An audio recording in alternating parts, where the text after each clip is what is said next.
সাদিয়া জাহান প্রভা সময়ের সঙ্গে হয়ে উঠেছিলেন ব্যস্ততম অভিনেত্রীদের একজন।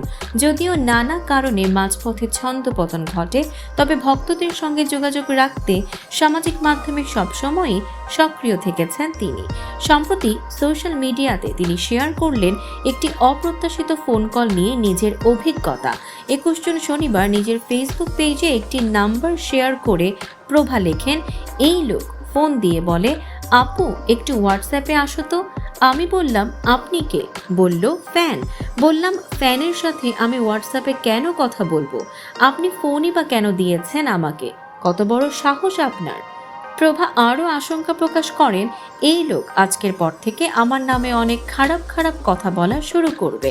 আমার কমেন্ট সেকশনে বাজে কথা লিখবে, ইনবক্সে অনেক বাজে কথা বলবে, বুকের ওড়না ঠিক করতে বলবে তার পরিবারের মেয়েরা আমার মতো নয়, ইত্যাদি ইত্যাদি।